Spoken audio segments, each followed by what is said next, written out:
చాలా సంఖ్యలో ఈ మైనారిటీస్ అందరూ ఉండరు. సో మా రాజకీయ మనుగడ సాధించాలంటే బీజేపీలోకి పోయి మనుగడ సాధించడము ఈ రకమైనటువంటి ఫీలింగ్లో కష్టం.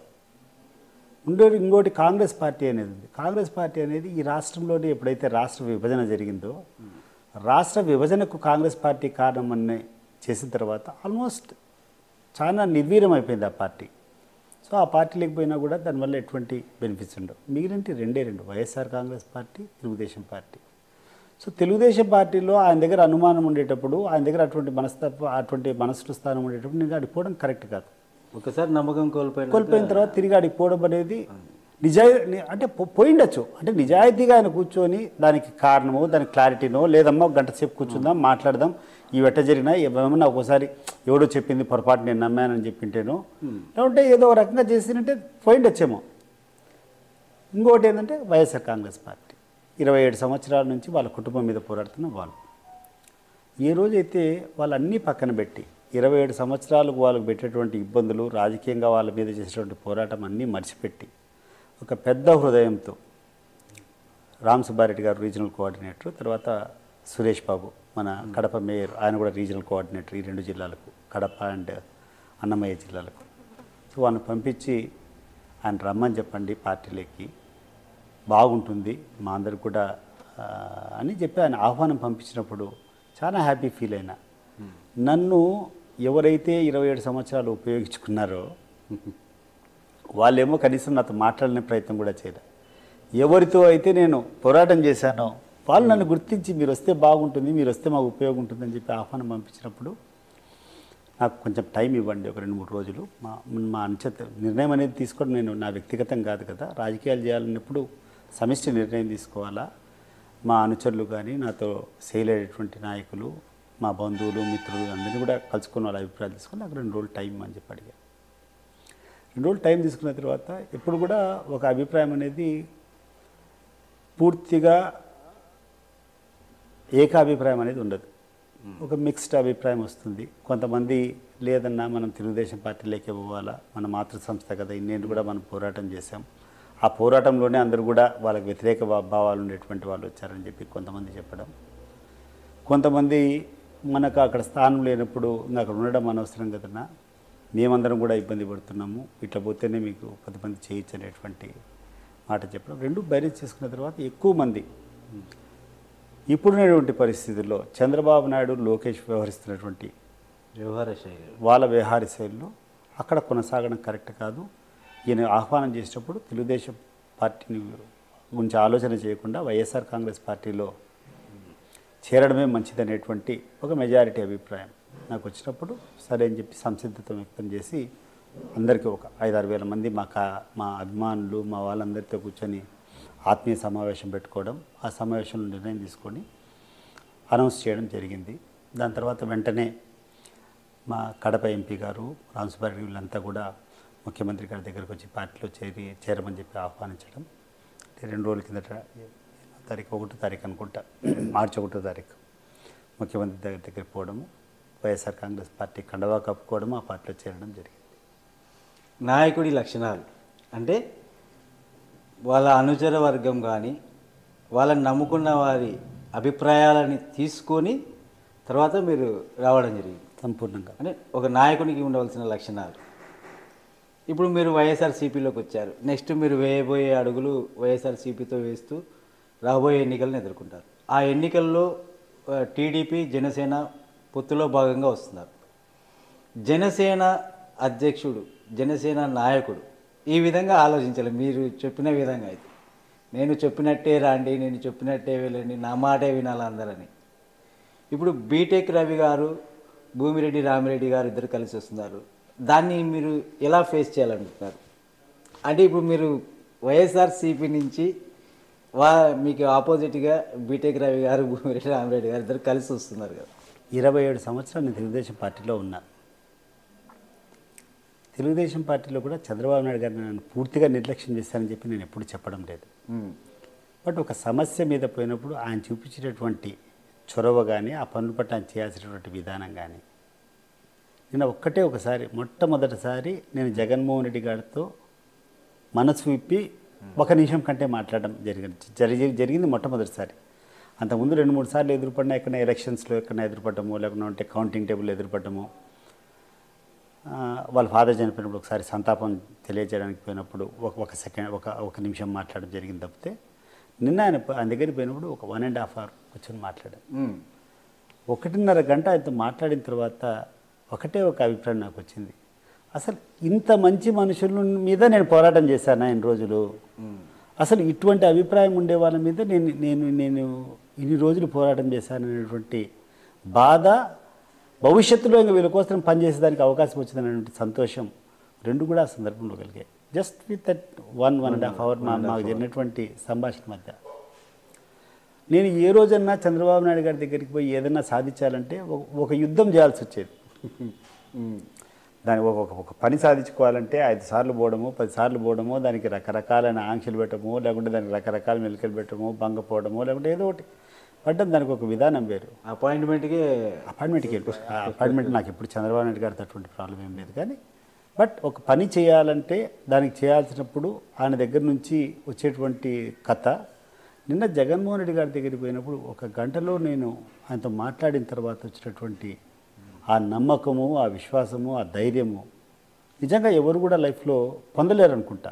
The confidence that he has given me in that 1 hour is more than what Chandrababu Naidu has given me for the last 27 years.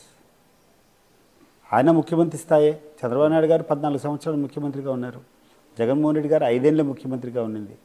కానీ ఆ 1 గంటలో ఆయన నాకు ఇవ్వగలిగినటువంటి భరోసా, ఆ 1 గంటలో ఆయన నాకు ఇచ్చినటువంటి ఆ నమ్మకము, నా మీద చూపించినటువంటి విశ్వాసము, నిజంగా ఆ గంట అయిపోయి బయటకు వచ్చిన తర్వాత నా మనసులోంచి నేనే ఇంకా లైఫ్లో, ఇంకా జీవితంలో ఎన్ని ఇబ్బందులున్నాయి, ఎన్ని కథలున్నాయి, అటువంటి వ్యక్తి దగ్గరనే ఉండాలా, అటువంటి వ్యక్తి కోసమే నేను పోరాటం చేయాలనేటువంటి నిర్ణయం తీసుకోవడం జరిగింది.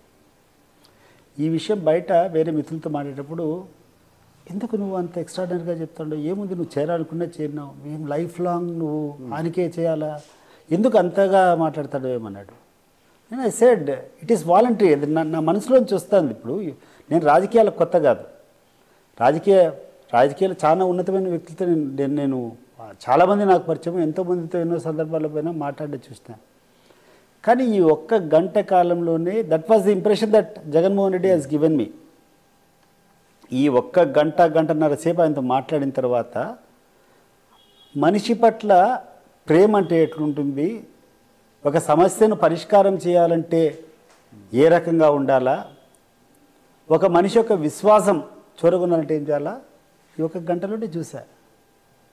నేను ఆయన అడగడం ఒకటి ఈ సందర్భంలో ఒకటి చెప్పాలనుకుంటున్నాను. నేను 1 గంటన్నర సందర్భంలో మాట్లాడినప్పుడు ఆయన ఇచ్చిన క్లారిటీ. ఇప్పుడు ఏ వ్యక్తి అయినా కూడా మొట్టమొదట ఉండాల్సింది క్లారిటీ ఇన్ యువర్ థాట్స్. మీరు వస్తున్నారు లోకల్గా, నాకు అనేక సందర్భంగా మా ఫాదర్ ఉండేటప్పటి నుంచి ఉండేటువంటి వాళ్ళు ఉన్నారు. దయచేసి వాళ్ళతో చిన్న విషయాలకు మీరు కాన్ఫ్లిక్ట్ కావద్దండి. ఓకే, ఆయన చెప్పినటువంటి మాట. సో నువ్వు ఏమైనా చేస్తాను చెప్పలే, కాన్ఫ్లిక్ట్ దయచేసి పెట్టుకోవద్దండి. చిన్నవన్నీ వాళ్ళు ఏమన్నా ఆ స్థాయిలో ఉంటారో వదిలిపెట్టేసేయండి. మనం ఒక వైడర్ యాంగిల్లో, ఒక పెద్ద స్థాయిలో కూర్చొని ఆలోచన చేస్తాం అని చెప్పినప్పుడు నేను ఉండి, చిన్న అనేది కాదు సార్, మేము పని చేస్తాము. మేము పని చేసేటప్పుడు మా వెంట నేను ఒక్కరిని కాదు కదా, నా వెంట అనేక మంది ఇంతకుముందు నాతో పాటు అనుసరించినటువంటి వాళ్ళందరూ కూడా తీసుకొని రావాలి కదా. తీసుకొని వచ్చినప్పుడు వాళ్ళకి అన్యాయం జరగకూడదు కదా అన్న మాట అంటానే.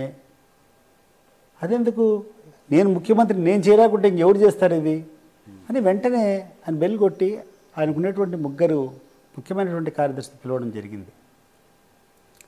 మన ధనుంజయ రెడ్డి గారిని, కృష్ణమోహన్ రెడ్డి గారిని, తర్వాత కేఎన్ఆర్ అని. నాకు రాజకీయాలతో, పొలిటీషియన్స్తో, మిగతా ఉన్నటువంటి అధికారులంతా కూడా పైన ఏదో అడ్మినిస్ట్రేషను లేకుంటే వేరే తెర వెనుక కార్యక్రమాలు చేస్తారేమో, కానీ పబ్లిక్ లీడర్స్కు సంబంధము ప్లస్ నాకు సంబంధం ఉండేది వీళ్ళు 3. These are the bridges. Dhananjaya Reddy garu పలానా కార్యక్రమాలు చేస్తారు, మన కృష్ణమోహన్ రెడ్డి గారు పలానా చేస్తారు, కేఎన్ఆర్ పలానా చేస్తారు. మీరు సతీష్ రెడ్డి గారి నెంబర్ తీసుకోండి, సతీష్ రెడ్డి గారి నెంబర్ ఆయనకి ఇవ్వండి. మీకు ఏ సందర్భంలో చేసినా పలానోళ్ళకి ఈ టైం వరకు వీళ్ళు అందుబాటులో ఉంటారు. ఆయన చెప్పినటువంటి క్లారిటీ చూసిన తర్వాత, ఆ ఔదార్యం చూసిన తర్వాత ఇంకా వేరే రకంగా ఆలోచన చేయాల్సినటువంటి అవసరం ఏముంది అంటున్నా. నేను ఒక్క ఎలక్షన్ కూడా వాళ్ళకి చేయలే, ఒక్క రోజు కూడా వాళ్ళకి ఓటు వేయాలి ఇంతవరకు. ఎప్పుడో 1989లో మా ఫాదర్ అంతా కలిసినప్పుడు 1989లో ఒకసారి చేశాను తప్పితే మిగతా సార్ అంతా కూడా నాకు గుర్తున్నప్పటి నుంచి నేను వాళ్ళకు వ్యతిరేకంగానే పోరాడినా. ఎప్పుడు వీలైతే అప్పుడు వాళ్ళు డ్యామేజ్ చేయాలనే చూసా, వాళ్ళకి నష్టపెట్టాలనే చూసా, వాళ్ళు కష్టపెట్టాలనే చూసా. నేను పోతానే కూర్చొని అవుట్ రైట్ కూర్చొని నీకు ఏమి కావాలో చేయించుకోండి, ఇదో వీళ్ళు ఉంటారు మీ అంచనకందరికి కూడా చేయించుకోండి అని చెప్పినటువంటి వ్యక్తి ఆ ఔదార్యం చూసిన తర్వాత వేరే ఆలోచన ఎందుకు వస్తుంది చెప్పు.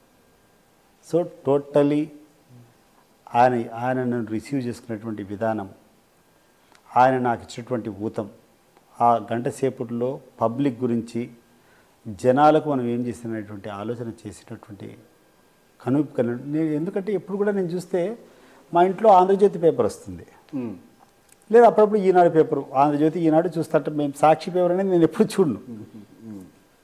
ఎప్పుడు చూసినా ఆయనకు వ్యతిరేకము. మేము ఎప్పుడు కలిసినా కూడా ఇంతకుముందు అంతా కూడా జగన్మోహన్ రెడ్డికి వ్యతిరేకమైనటువంటి వర్గంతో కలవడము. మా ఐడియా అంతా only one side of the coin. నేను జీవితాంతం ఇప్పటి వరకు నేను చూసింది ఏంటంటే నానానికి ఒకవైపే చూస్తాను, ఇంకొక వైపు నేను చూడలే. సో ఆయన మీద వ్యతిరేకం ఉండేటివే నా మనసులో ఉన్నాయి. ఆయన ఏదో అహంకారంగా ఉంటాడని, ఆయన ఏదో ఎవడికి అందుబాటులో ఉండడని, రకరకాలంతా ఆయన మీద వ్యతిరేకం ఉండేటువంటివి ఉన్నాయి. తర్వాత ప్రజాహితమైనటువంటి నిర్ణయాలు తీసుకోవడని, అన్నీ డిస్ట్రక్టివ్గా ఉన్నాయని రకరకాల. బట్ ఆయన దగ్గర పోయింది ఆ గంటన్నర జరిగేటప్పుడు ఈ జరిగేటువంటి వెల్ఫేర్ స్కీమ్స్ అవన్నీ కూడా మాట్లాడినప్పుడు అప్పుడు నాకు మైండ్లోకి వచ్చినాయి. అవును కదా, ఇప్పుడు ఎవడో కూర్చొని మా ఊర్లో రోడ్లు లేవు, మా పంచాయతీరాజ్లో మా ఊర్లో ఒక రోడ్ వేలా, లేకపోతే ఆర్ఎన్బి రోడ్ గుంతలు చూడు, ఎక్కడ ఏమైనా డెవలప్మెంట్ జరిగిందా, ఎక్కడైనా ఏమైనా పనులు జరిగినాయా అని మాట్లాడము అవే మా మనసులో ఉన్నాయి. బట్ వన్ సైడ్ ఆయన దగ్గర పోయిన తర్వాత ఆయన చెప్పిన తర్వాత ఒకసారి ఆలోచన చేసుకున్నాను నేను. తర్వాత బయటకు వచ్చిన తర్వాత కూడా అంతే కదా, బటన్ నొక్కితే కొన్ని కోట్ల మందికి ఒకటేసారి డబ్బులు పోయినాయి. తర్వాత నేను గ్రామాల్లోకి వచ్చి నేను విచారించుకున్న తర్వాత ప్రతి ఒక్క కుటుంబానికి ప్రతి ఒక్క వ్యక్తికి ఈ యొక్క సంక్షేమ అభివృద్ధి ఫలాలు పోయినాయి. నాకు ఎప్పుడో చిన్నప్పుడు గుర్తు, రాజీవ్ గాంధీ ప్రధానమంత్రిగా ఉండేటప్పుడు ఒక ఇంటర్వ్యూలో ఆయన చెప్పాడు, మేము ప్రభుత్వ పరంగా పేదవాళ్ళకు కానీ ఎవరికైనా సంక్షేమ పథకాలు చేయాలని చెప్పి మేము ప్రారంభించినప్పుడు 100% మాత్రమే వాళ్ళకు చేరుతూ ఉంది. ఎవరైతే డెసిగ్నేటెడ్ పర్సన్స్ ఉండారో, ఎవరైతే ఈ సంక్షేమ పథకాలకు లబ్ధిదారు ఉండారో వాళ్ళకు మేము ₹100 మా ప్రభుత్వం నుంచి విడుదల చేస్తే వాళ్ళకి చేరేది 7% మాత్రమే అని చెప్పి నేను ఎప్పుడో చిన్నప్పుడు రాజీవ్ గాంధీ చెప్పినటువంటి ఇంటర్వ్యూలు నాకు బాగా గుర్తు. కానీ ఈరోజు చూడండి, 100కి ₹100 ఒక బటన్ నొక్కితే ఎక్కడికైనా దుర్వినియోగం అవుతా ఉందా? ఎక్కడా లేదు. ఆ తర్వాత సావుకారులు, కోటీశ్వరులు రోడ్డు చిన్న పక్కన పెట్టిన తర్వాత గ్రామాల్లో సచివాలయాలు ఎవరికన్నా వచ్చిందా ఆలోచన? 50 మంది వ్యక్తులకు ఒక వాలంటీర్, వాళ్ళ కష్టాలేంది, వాళ్ళ అవసరాలేంది, వాళ్ళ ఇబ్బందులు ఏంది చూసేదానికి ఒక వాలంటీరు.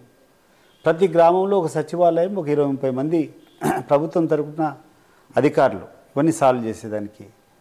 అండ్ ఎక్కడే కానీ 0% డిస్క్రిపెన్సీ, తన మన నువ్వు నేను అనే తేడా లేకుండా బ్లాంకెట్గా ఒకటి అర్హత ఉన్నటువంటి ప్రతి ఒక్కరికి సంక్షేమ పథకాలు వెళ్ళిపోవడం.